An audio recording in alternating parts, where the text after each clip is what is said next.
ब्रह्म विचार सार परमा माद्यां जगत व्यापिनी वीणा पुस्तक धारिणी में भयदाम जाड्य अंधकारपहां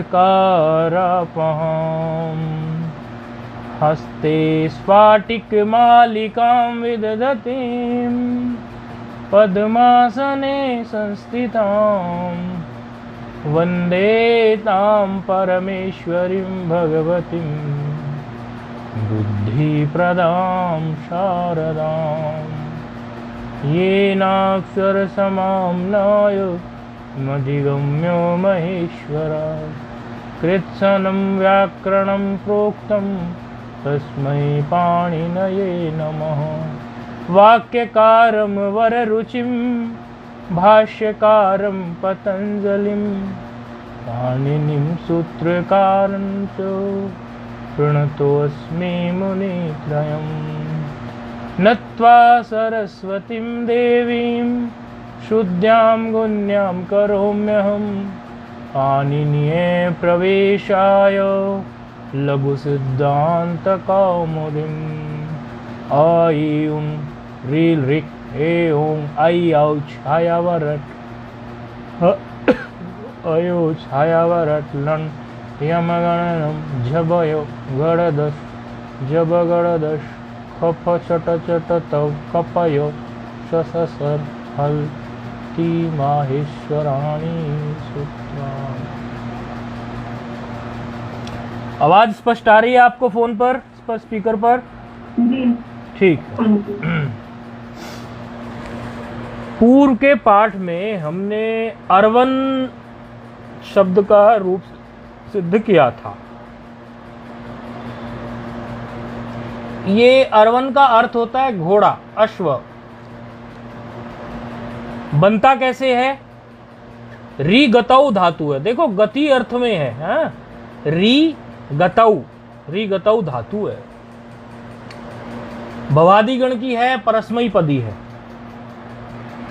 सूत्र है अन्येभ्योऽपि दृश्यन्ते, अन्येभ्योऽपि दृश्यन्ते। इस सूत्र से वनि प्रत्यय होता है, तब यह अर्वन शब्द बनता है। वनि प्रत्यय में री धन वनिप जब आप करेंगे तो री धन वनिप में पकार तो हलंत्यम अदर्शनम लोपा तच्च लोपा, इस प्रकार कुछ। वस्तुतः ये पढ़ा चुके हैं पहले ये, लेकिन ऐसे ही थोड़ा कई दिन में पाठ शुरू होता है, गुरु पूर्णिमा की अनध्याय के बाद हुआ है, तो थोड़ा आपकी गाड़ी गर्म हो जाएगी, है ठंडी पड़ जाती है ना कई बार। तो रीगतौ धातु है, इसमें वनि प्रत्यय हुआ है।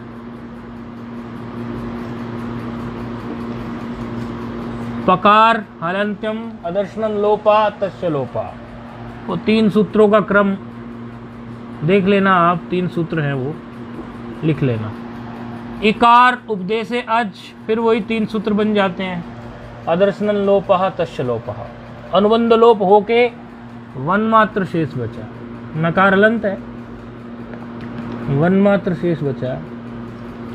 अब ये री को गुण हो गया, तो री को गुण होके, गुण जब हम री को गुण करते हैं तो रपर करना पड़ता है।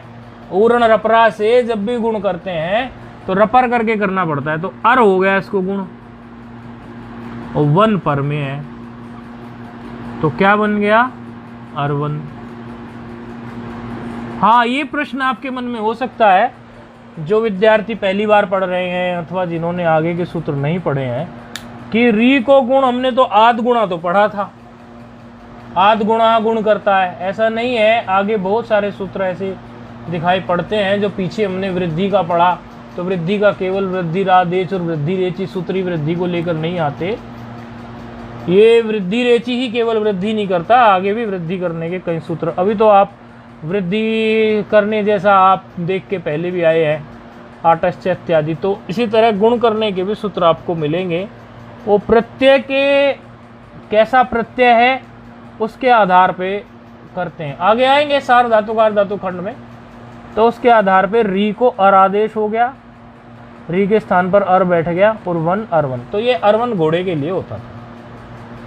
इस शब्द का रूप हमने सिद्ध किया था। सु में सामान्य हमने अरवा हुआ था इसका, और जो हमारी औ इत्यादि है उसमें हमने अर्वणस्त्र सामनयः सूत्र से क्या किया था, कहता था नए से रहित जो अर्वन शब्द हो, क्योंकि नए समास के सहित भी अर्वन शब्द हो सकता है। अर्वन का मतलब है घोड़ा, और ना कहे ऐसा कहे हम कि घोड़ा नहीं या ना घोड़ा, तो ना अर्वन ऐसा हो सकता है नए तत्पुरुष समास से, और अन अर्वन ऐसा बन सकता है। तो ऐसी स्थिति में वो नए तत्पुरुष का शब्द हो जाएगा, अर्वन नहीं। ऐसा कुछ हमें अर्थ करना हो तो उस शब्द के लिए नहीं है, क्योंकि अर्वन नहीं में भी अर्वन तो है ही। ये केवल अर्वन शब्द के सही के लिए है। नए रहित जो अर्वन शब्द है उसमें त्रि अंतादेश हो जाए, तो नकार को त्रि आदेश हुआ था तो अर्वत हो गया था। फिर हमने आगे के रूप सिद्ध कर लिए थे अर्वत को लेकर।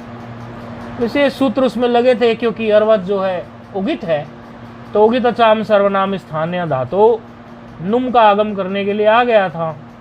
और आगे फिर नश्य पदांतस्य झली का भी विचार किया था कि एक पक्ष में आप ऐसा विचार कर सकते हैं कि नश्य पदांतस्य झली जो है वो नकार को पहले अनुस्वार बनाएगा, और अनुस्वार से यही पर सवर्ण है, फिर अनुस्वार को फिर से नकार बना देगा।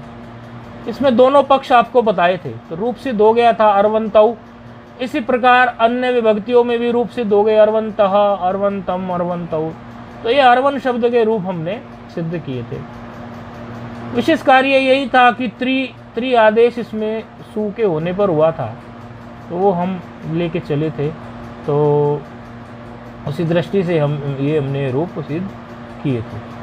सु के होने से तो नहीं होगा, सु से सु नहीं होगा तब त्रिआदेश होगा। उगित सु जब नहीं होगा तब होगा, ये सु में नहीं होता त्रिआदेश। तो इस तरह से हमने ये सिद्ध किया था रूप। अब आगे हमारे कुछ शब्द आ रहे हैं। वस्तुतः अभी हमारा नकारांत ही चल रहा है, लेकिन नकारांत में ये अनंत शब्द जो हैं देखे हमने, और कुछ इनंत शब्द भी हमने देखे थे, स्वामीन इत्यादि बनाए थे। अभी फिर से इनंत शब्द आ रहे हैं।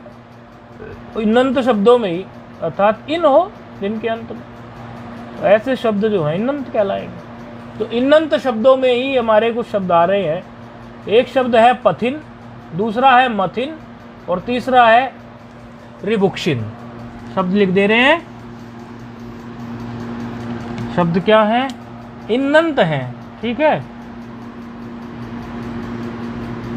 पथिन मार्ग के लिए, रास्ता, मार्ग, पथिन शब्द। पथिन है, फिर मथिन है, मथनी के लिए, मथनी। कई जगह इसको रई बोलते हैं। आजकल तो मोटर वाली रई आ गई हैं, तेज तेज घुमाती है। नहीं तो पहले लकड़ी की रई होती थी, वो मथनी बोलते हैं, रई बोलते हैं उसको, मथिन शब्द। तीसरा है रिभुक्षिन। रिभुक्षिन शब्द जो है इंद्र के लिए प्रयोग होता है, इंद्र के लिए।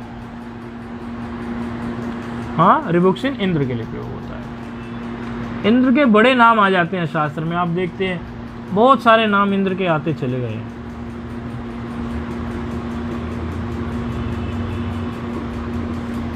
इस तरह से ये तीनों शब्द जो है इनंत है। यदि कहें कि इनकी टी क्या है, तो इन निकाल देंगे आप झट से इसकी, पथिन की, मथिन की, रिभुक्षिन की। और यदि कह दें कि उपधा क्या है, तो आप बड़े प्यार से कह देंगे अलो अंतात पूर्वोपधा। अंतिम अल से पूर्व जो वर्ण होता है वही उसकी उपधा कहलाता है, अर्थात इकार आप इसकी उपधा निकाल देंगे। ये तो प्रसंगवशात ऐसे ही बता दिया। पथिन शब्द जो है पतलरी गतौ धातु से बनता है, पतलरी गतौ धातु से बनता है। पतेस्थ च उणादि का सूत्र है, पतेस्थ च उणादि का सूत्र है। इन्हीं प्रत्यय होता है, उसमें भी इकार जाएगा, इन बात बचेगा, और पतलरी में भी, और तकार को फिर थकार आदेश हो जाएगा। तो इस प्रकार पतिन शब्द सिद्ध हो जाएगा। और मंथ विलोडने भवादि गण की परस्मयी पद की धातु है मंथ विलोडने। मंथ विलोडने धातु, मंथ विलोडने में मंथः सूत्र ही है, मंथः उणादि है, कित इन्हीं प्रत्यय करके रूप बनता है। तो ये मथिन, मथिन प्रातिपदिक बनता है। तो इस तरह से ये शब्द हैं।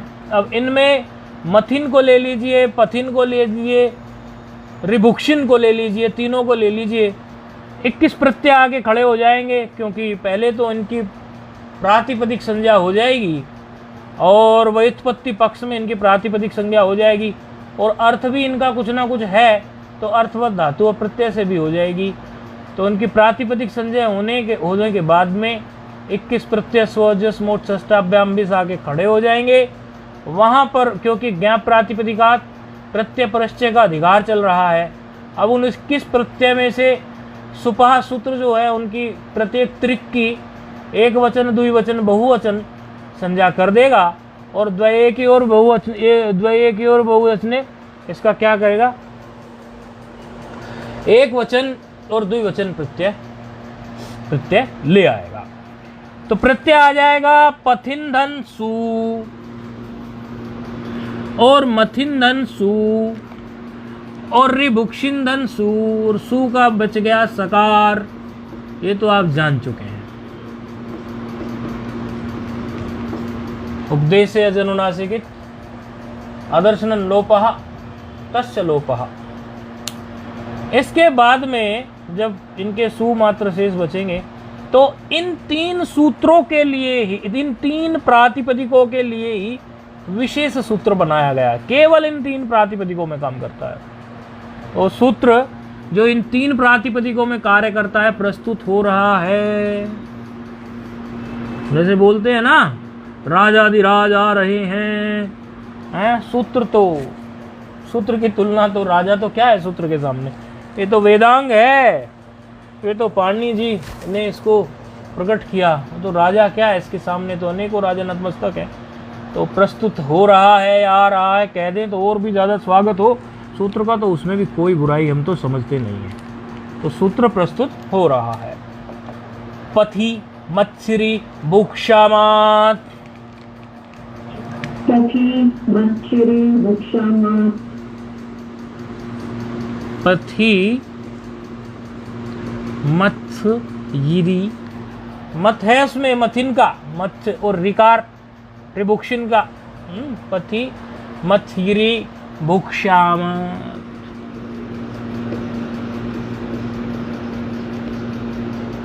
ये लो जी, बोले आज तो गुरुजी ने बड़ा सुंदर सुंदर लिख दिया। अरे ये शाही जितनी सुंदर रहती है इस मार्कर में उतना सुंदर सुंदर लिखाई आ पड़ती है, इसमें हमारा कुछ वो नहीं है। अच्छा, 7 1 84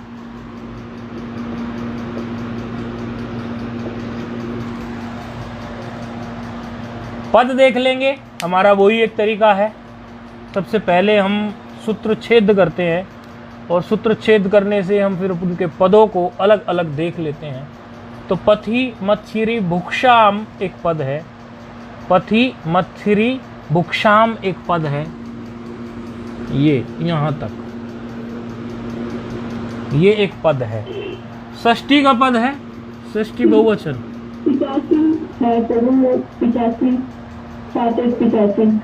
85 है सूत्र। अच्छा ठीक है, 85 है कि 84? 85 है, ठीक ठीक। अब आत एक पद है, इसमें प्रथमा एक वचन का,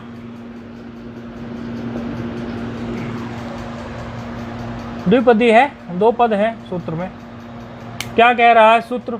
एशाम केशाम पथिम मथिन ऋभुक्षिन, इनकी बात है।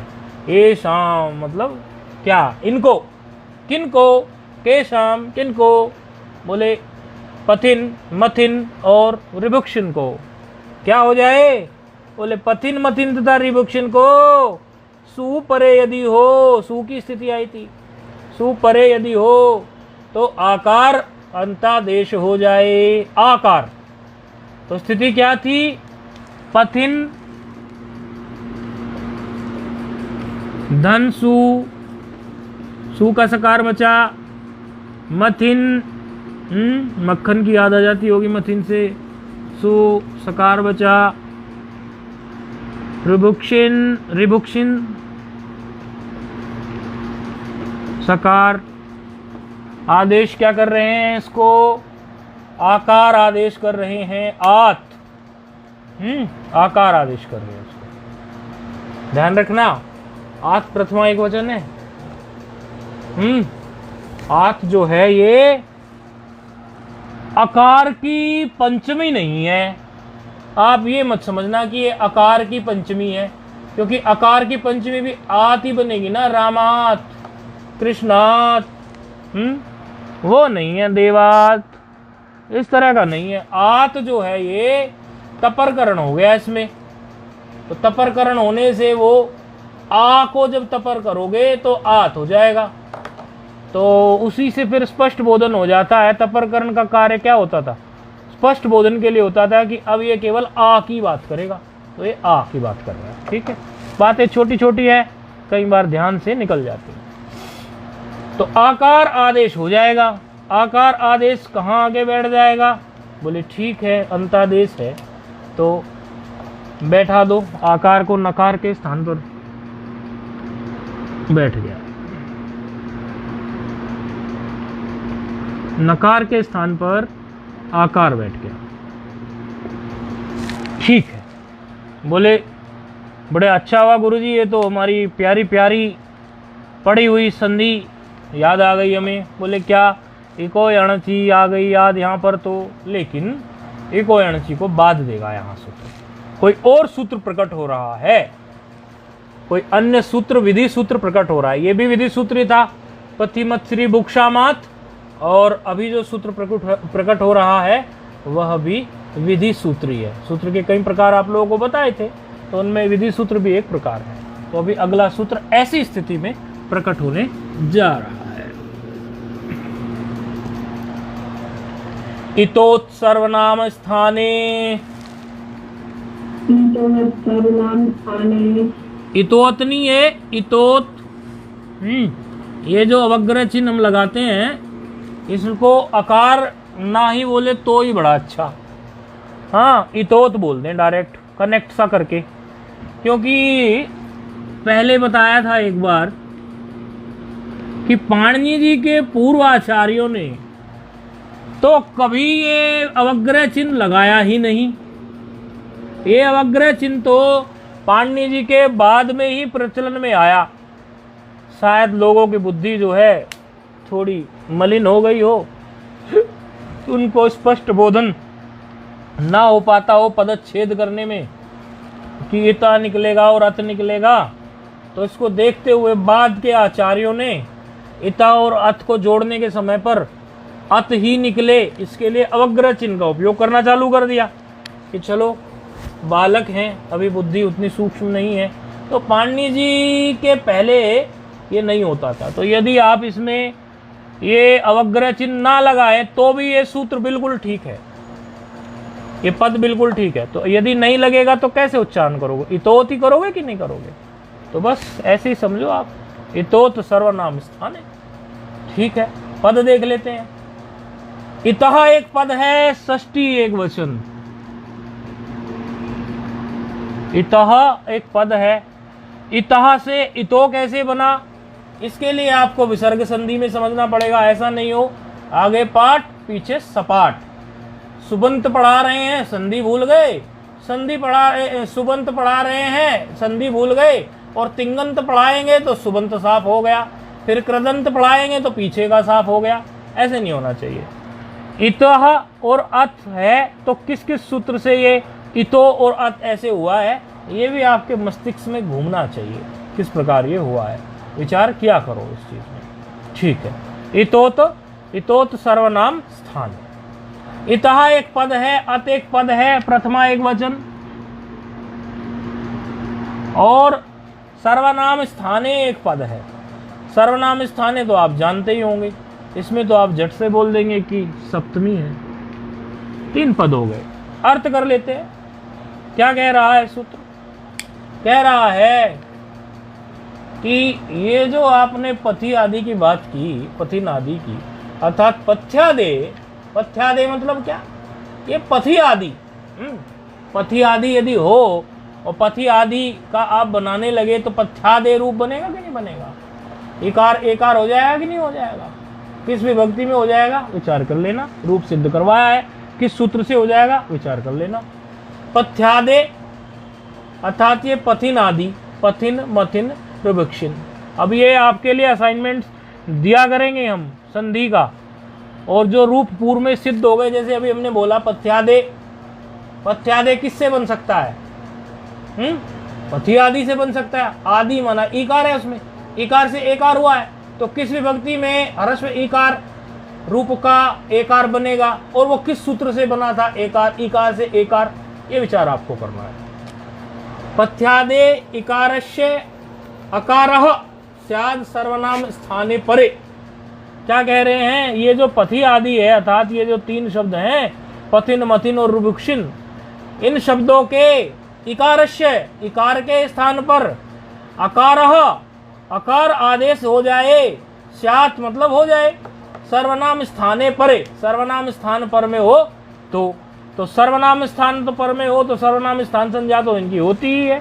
उसके लिए तो सुड़ नपुंसक से आके खड़ा हो जाता है, सुट की जो है पूरे के पूरे की संज्ञा कर देता है, सर्वनाम स्थान संज्ञा, तो उसको भी लाके खड़ा कर लेना। सहायक सूत्र है कि सर्वनाम स्थान तब तक सूत्र नहीं लग सकता जब तक सर्वनाम स्थान संज्ञा ना हो, और सर्वनाम स्थान संज्ञा तो सुड़ नपुंसक से होती है, तो वह भी सहायक सूत्र आके खड़ा हो जाएगा। अब ये इकार को अकार आदेश करने के लिए कह रहा है, नकार को आकार हम पहले पीछे से ही करके आए हैं, तो ठीक है कोई बात नहीं, एक काम और बढ़ा दिया। क्या हुआ? इकार को अकार आदेश कर दीजिए। इकार के स्थान पर जब आप अकार बैठाएंगे तो थकार जो है हलंत निकलेगा, फिर अकार मिल जाएगा, जीनन व्यंजन परेण संयोजनम, तो पथ, पथ ही रह जाएगा, ये पथ, ये मथ, ठीक है, ये पथ, ये मथ, और ये क्या रह जाएगा? रिभुक्षो। इस प्रकार जो है इकार चला जाएगा। आकार ऐसा का ऐसा ही बैठा है, अभी आकार अभी ऐसा का ऐसा ही बैठा है। अब ये जो 3 रूप हैं, पथ आ, मथ आ, रिभुक्ष आ, इनमें क्या है कि रिभुक्ष के में तो कोई आगे कार्य करने के लिए सूत्र नहीं है, तो इसमें तो हम अका सवर्ण दीर्घ लगा देंगे, और अका सवर्ण दीर्घ से क्या हो जाएगा? सवर्ण दीर्घ हो जाएगा, और सवर्ण दीर्घ हो जाने से इसमें क्या होगा?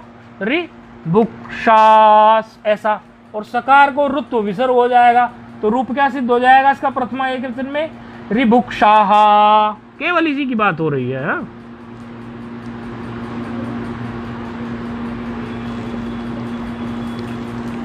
क्योंकि आगे एक विशेष सूत्र आ रहा है, जो सूत्र थकार मांग रहा है।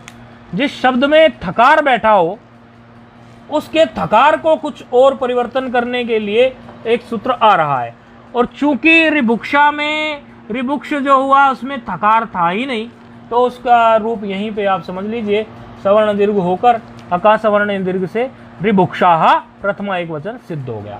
अब ये जो पथिन और मथिन के पथ आ, मथ आ, धन सकार तो चल ही रहा है प्रथमा व्यक्ति का, ये जो हैं इनके लिए विशेष सूत्र एक प्रस्तुत हो रहा है।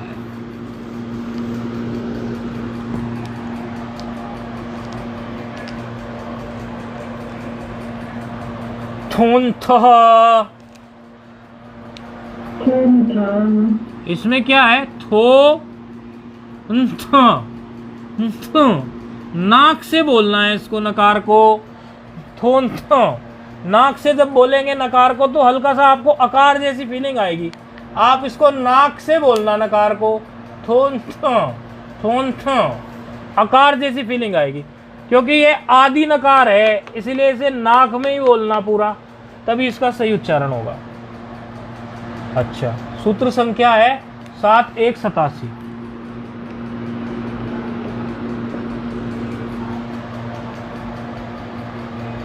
सूत्र क्या कह रहा है?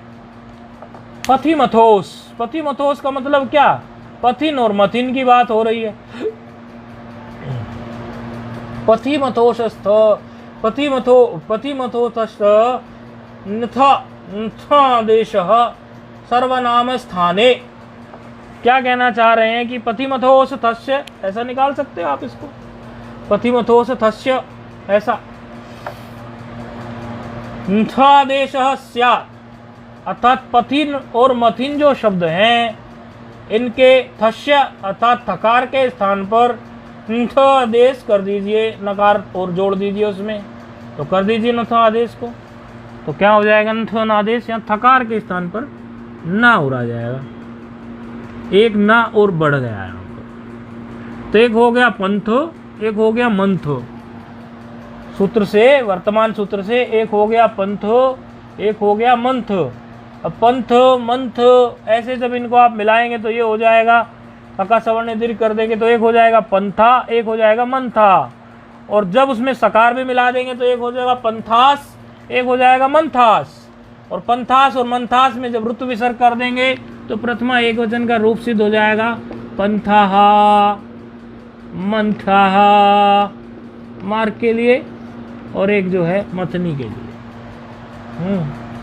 तो ये रूप प्रथमा एक वचन में सिद्ध हो जाएंगे।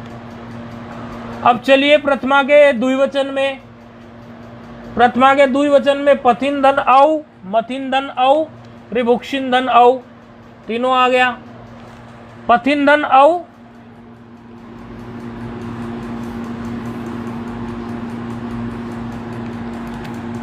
कई बार कई विद्यार्थी कहते हैं गुरुजी थोड़ा धीरे धीरे, वैसे तो हमारी कोशिश तो बहुत धीरे धीरे रहती है, लेकिन फिर भी और धीमा कर देते हैं कभी कभी, लेकिन जब लगता है सूत्र बिल्कुल खींच ही नहीं रहे हैं, क्योंकि ये फिर नहीं तो जंगल जैसा प्रतीत होता है, तो निकलना भारी हो जाता है लघु में से, वो भी हमारा कर्तव्य है आप लोगों को निकालने का इसमें से। तो पथिन धन औ, मथिन धन औ और ऋभुक्षिन धन औ की स्थिति है। ऐसी स्थिति में सूतों पर में है नहीं कि पथि मथ्री भुक्षामात सूत्र से नकार को आकार आदेश कर दोगे, वो तो सू पर होने पे करता है, ये नहीं होगा। लेकिन इतोत सर्वनाम स्थाने क्या कहता है? इकार को आकार आदेश करता है। इकार को आकार आदेश तो तीनों में ही हो जाएगा। क्या हो जाएगा? इकार को आकार आदेश होने से पथन मथन ऋभुक्षण ऐसा हो जाएगा, पथन मथन ऋभुक्षण। अब पथन मथन ऋभुक्षण में क्योंकि इकार को आकार आदेश हुआ है, ऐसी स्थिति में थोन थह सूत्र जो है वो केवल दो में लग सकता है। क्यों? क्योंकि वो थकार होने पर ही लगता है। तो पथन जो हमारा हुआ इसमें नथा नकार एक और जुड़ जाएगा, तो स्थिति क्या हो जाएगी? पंथन। पंथन की स्थिति में औ को मिला दोगे, क्यों? इसकी उपदा को भी दीर्घ कर दो। अब उपदा दीर्घ करने का आपके पास बड़ा सुअवसर है। पंथन हो जाएगी स्थिति उपदा दीर्घ करने के लिए आपके पास है सर्वनाम स्थाने च संबुद्धौ, तो उपदा को दीर्घ कर दोगे, तो उपदा को दीर्घ करने से हो जाएगा पंथानौ, मंथानौ। और तीसरा जो रूप है ऋभुक्षिन, ऋभुक्षिन में क्या है कि इसमें नथा तो होगा नहीं क्योंकि थकार ही नहीं है। इकार को जरूर आकार हो सकता है, इतोत सर्वनाम स्थाने से वो हमने कर ही लिया है। तो इकार को आकार होने से इसकी स्थिति में क्या हो गया? ये ऋभुक्ष हो गया ये। अब ऋभुक्ष की स्थिति में इसमें नकार ऋभुक्षण हो गया, ऋभुक्षण से पर में इसके औ है, और इसमें ऋभुक्षण से पर में नकार को नकार भी कर दीजिए, नकार को नकार भी हो जाएगा, तो रूप सिद्ध हो जाएगा ऋभुक्षाणौ। तो प्रथमा द्विवचन में रूप सिद्ध हो गए पंथानौ, मंथानौ, ऋभुक्षाणौ, इस तरह के। अब सस की स्थिति आ गई तीनों में, पथिन मथिन ऋभुक्षिन में। सस की स्थिति लाके खड़ी कर दीजिए। समझ आ रहा है ना फोन पर? जी। तो शस में आप समझते हैं, फिर से वो अस रह जाएगा। हाँ, सकार आप समझते हैं चला जाता है लसक व तदिते से, तस्य लोपा इत्यादि। और जो सकार है अस का, उसकी कहानी आप पूरी जानते हैं।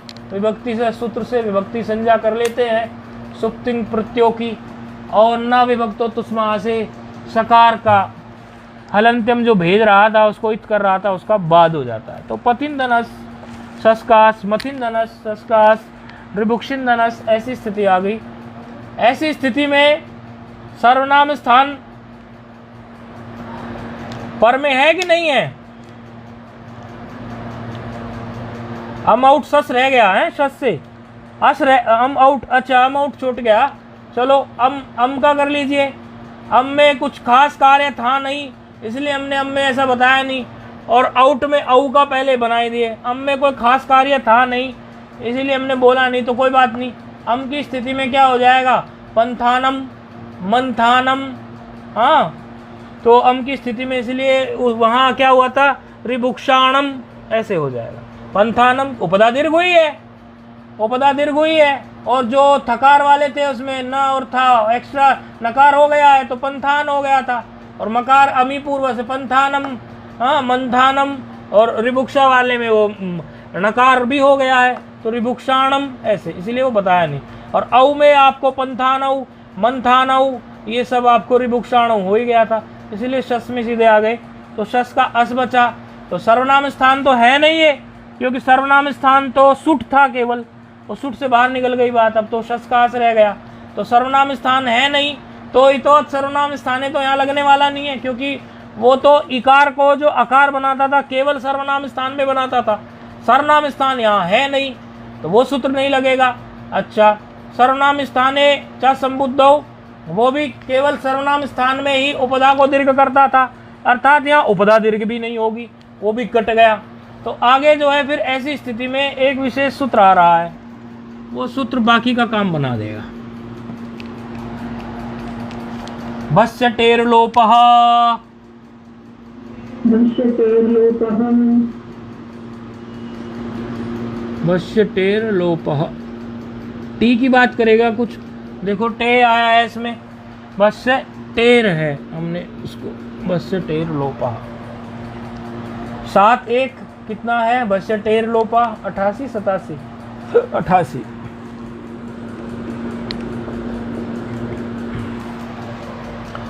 ये क्या कह रहा है? भ संज्ञा मांग रहा है, भस्य आ गया, भ संज्ञा मांग रहा है। क्या कह रहा है?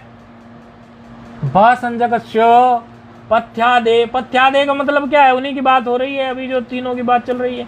पथ्यादे, भस्य पथ्यादेश टेर लोपः, ऐसे तोड़ के बोला हमने, भस्य पथ्यादेश टेर लोपः। इसको तोड़ेंगे तो अब ये देख लेना, पथ्यादे और टेर लोपः, ये पथ्यादेहे है, और पथ्यादेहे से ये टेर लोपः कैसे जुड़ के शकार आ गया? देख लो, टकार पर में स्टूना स्टूना तो नहीं लग गया कहीं, या फिर कोई और लग गया, वो सब आप देख लेना, वो बताना, हमें भेजना। इसीलिए बोल रहे हैं देख लेना, मतलब चुप नहीं बैठना, हमें भेजना क्या हुआ, तब हम बताएंगे सही किया था कि गलत किया था। तो क्या कह रहे हैं कि भय संज्ञक जो पथिन, मथिन और रिभुक्षिन है, अब भा संज्ञा यहाँ हो जाएगी। क्यों? क्योंकि यजादि अजादि की भा संज्ञा करने के लिए यची भम सूत्र है, तो यची भम से पहले भा संज्ञा कर लेना, अन्यथा ये सूत्र कार्य नहीं करेगा। भस्य टेर लोपः, भस्य टेर लोपः कार्य ही तब करेगा क्योंकि ये कह रहा है भा संज्ञक, तो भा संज्ञा कीजिए ना पहले उसकी यची भम से। तो भा संज्ञक पथिन, मथिन, रिभुक्षिन, ये शब्दों की जो टी है, पहले आप लोगों को शुरू में बता दी थी इनकी टी, इनकी टी है, उपधा भी बता दी थी, ताकि आपको स्मरण में रहे, आगे सूत्र प्रयोग में आने वाले, सूत्र में प्रयोग में आने वाला है टी। तो इनकी टी को क्या कह रहा है कि इनकी टी का आप लोप कर दीजिए। ठीक है जी, टी का लोप कर देंगे। तो पथिन की टी गई तो इन चली गई तो पथ रहा, मथिन की टी गई तो मत रहा, रिभुक्षिन की गई तो क्या बचा? रिभुक्ष बचा, और सारे हलंत वाले बच गए। और पर में सबके अस बैठा है, तो अस क्या करवाएगा? अब तो अस इनको केवल मिलवा ही सकता है, क्योंकि इधर हलंत हो गया, उधर कुछ कार्य फिर बचा नहीं। इस प्रकार की स्थिति में तो फिर मिलाना ही पड़ता है। तो पथ धन अस में पतः रूप बन गया, पथः, द्वितीय एक वचन, द्वितीय बहुवचन, पथः एक रूप बन गया मथः और तीसरा रूप बन गया ऋभुक्षः। पथः मथः ऋभुक्षः, ऐसा रूप बन गया। ये द्वितीया के रूप हो गए सिद्ध। अब आगे भी भासंजक आपको मिलने वाले हैं। भासंजक आपको कहाँ मिलेंगे? जहाँ भी यजादि यजादि विभक्ति हो। तो ये जो आगे आगे आपका टा आगे बैठने वाला है, ये गे आगे बैठने वाला है, ये गसी और गस आगे बैठने वाला है, ये जो आम इत्यादि खाने के लिए मिलने वाले हैं हमें, इन सब में जो है इनकी आप समझो आजादी प्रत्ययों में इसकी भासंज्ञा हो जाएगी। जब इसकी भासंज्ञा हो जाएगी तो भासंज्ञा में कोई काम करने का आपको अधिक कुछ मिलने वाला नहीं है। क्यों क्या होगा यहाँ पर? ये जो पथिन मथिन और ऋभुक्षिन है, इनमें जब टी का लोप हो जाएगा तो पथ मत ऋभुक्ष बच जाएगा, क्योंकि ये भस्य टेर लोपा ही लगता चला जाएगा। और उसके बाद जो है इनको और कुछ बचना नहीं, सीधे मिलाना है। तो क्या हो जाएगा? पथा तृतीया में, उसी तरह उधर मथा, उसी तरह ऋभुक्षा हो जाएगा, पथे मथे, इस तरह होता चला जाएगा, ऋभुक्षे हो जाएगा। फिर मिलाएंगे तो पथा, जैसे द्वितीय बहुवचन में बना ऐसे ही बन जाएंगे पंचमी और षष्ठी के रूप, पतः पथा, मथः मथः, ऐसे ऋभुक्षः ऋभुक्षः, ये रूप सिद्ध हो जाएंगे। आजादी विभक्तियों में ही जब ओस आएगा तो ओस को मिलाएंगे तो पथोस हो जाएगा। तो पथोहो मथोहो, ऐसे पथोहो का और दूसरा मथोहो का। और फिर उसमें ऋभुक्ष की स्थिति में ऋभुक्षो, ऐसी स्थिति खड़ी हो जाएगी। ये भी हो गया हमारा। फिर आ गई हमारी क्या? आम की स्थिति। आम की स्थिति में भी पथा है तो और तो कुछ कार्य इसमें है भी नहीं, कोई आगम इत्यादि इसमें जो है करना नहीं है हमें। तो पथाम मथाम, टीलोप हो गया, पथाम मथाम, इस तरह से हम करते चले जाएंगे। क्योंकि ये पथ मथ जो है ये हलंत है तो मिलाना ही पड़ेगा इसमें। तो कुछ आपको कोई ऐसा सूत्र तो लगना नहीं है कि कोई नुट का आगम इत्यादि कर डाले, ऐसा तो लगेगा नहीं। तो पथाम मथाम ऐसे बन जाएगा। सू की स्थिति में अब ये हलादी जो होंगी, इनमें जो भ्याम भिस और भ्यस ये जो आएंगी, इनमें सब में पद संज्ञा हो जाएगी। किससे? स्वादिष्ट सर्वनाम स्थाने से। यह आप पहले से देख के आए थे। तीन जो भ्याम की स्थिति है, एक भिस की, दो भ्यस की और एक सुप की, इन स्थितियों में पद संज्ञा हो जाती है स्वादिष्ट सर्वनाम स्थाने से। और जब पद संज्ञा हो जाती है तो प्रातिपदिक भी वो है ही, और पद संज्ञा इसकी हो गई पर में स्वादिष्ट सर्वनाम स्थाने से। तो ऐसी स्थिति में क्या हो गया? आपको पद की पद संज्ञा भी है और प्रातिपदिक भी है, तो सूत्र आगे प्रस्तुत हो जाता न लोपः प्रातिपदिकान्तस्य, क्योंकि ये जो सूत्र है पद संज्ञा भी मांगता है और प्रातिपदिक भी रहे। तो फिर क्या करेगा? ये नकार का लोप कर देगा। तो जब ये नकार का लोप कर देगा ऐसी स्थिति में, तो पथिन का पथी बचा, मथिन का मथी बचा, ऋभुक्षिन का ऋभुक्षी बचा। और मिलाते चले जाइए, बाकी कोई इसमें और कार्य है नहीं। पथिभ्याम मथिभ्याम ऋभुक्षिभ्याम, ऐसे आप मिलाते चले जाइए, और कोई विशेष कार्य यहाँ है नहीं। तो इस तरह से आप इसको मिलाते चले जाएंगे और आपका ये रूप जो है सिद्ध हो जाएगा। और सु की स्थिति में ही इकार है पूर्व में, तो आप सु को शु बना लेना। किससे? मूर्धन्य सकार बना लेना आदेश प्रत्ययों से। ये आप पहले बहुत सारे रूप सिद्ध करके आए हैं। और संबोधन में प्रथमावत हे पंथाः हे मंताः हे पंथानौ हे मंथानौ हे पंथानः हे मंथानः, इस तरह से हे ऋभुक्षाः हे ऋभुक्षाणौ हे ऋभुक्षाण, इस तरह से उच्चारण कर लेंगे। कुछ रूपों का पथिन से करते हैं, बड़े जल्दी करने की कोशिश करेंगे। अब अभ्यास भी आप लोगों को पड़ गया है और तीन रूप हैं। पंथाः पंथानौ पंथानः, पंथानम पंथानौ पथः, पथा पथिभ्याम पथिभिः, पथे पथिभ्याम पथिभ्यः, पतः पथिभ्याम पथिभ्यः, पतः पथो पथाम, पथि पथो पथिषु, हे पंथाः हे पंथानौ हे पंथाना। इसी प्रकार मंथाः मंथानौ मंथानः, मंथानम मंथानौ मथः, मथा मथिभ्याम मथिभिः, मथे मथिभ्याम मथिभ्यः, मथः मथिभ्याम मथिभ्यः, मथः मथो मथाम, मथि मथो मथिषु, हे मंथा हे मंथाः हे मंथानौ हे मंथाना। ऋभुक्षाः ऋभुक्षाणौ ऋभुक्षाणः, ऋभुक्षाणाम ऋभुक्षाणौ ऋभुक्षः, ऋभुक्षा ऋभुक्षिभ्याम ऋभुक्षिभिः, ऋभुक्षे ऋभुक्षिभ्याम ऋभुक्षिभ्यः, ऋभुक्षः ऋभुक्षः ऋभुक्षिभ्याम ऋभुक्षिभ्यः ऋभुक्षः ऋभुक्षोः ऋभुक्षाम ऋभुक्षिः ऋभुक्षयोः ऋभुक्षोः ऋभुक्षिषु हे ऋभुक्षाः हे ऋभुक्षाणौ हे ऋभुक्षा हे ऋभुक्षाणः। इस प्रकार ये रूप सिद्ध हो गए। सोचते होंगे गुरुजी ने आज तो बड़ी ताकत लगा दी। अरे भाई गुरु पूर्णिमा गई है ना, माल बड़ा खाया गुरु पूर्णिमा पे, तो ताकत आ जाती है ना। माल खिलाया चेलों ने, ताकत आ गई। तो ये रूप सिद्ध हो गए यहाँ पर आपके पथिन मथिन और ऋभुक्षिन के। आगे एक शब्द आ रहा है पंचन, कहें तो कराएं, ना कहें तो कल करा देंगे। चलो कल ही देख लेते हैं।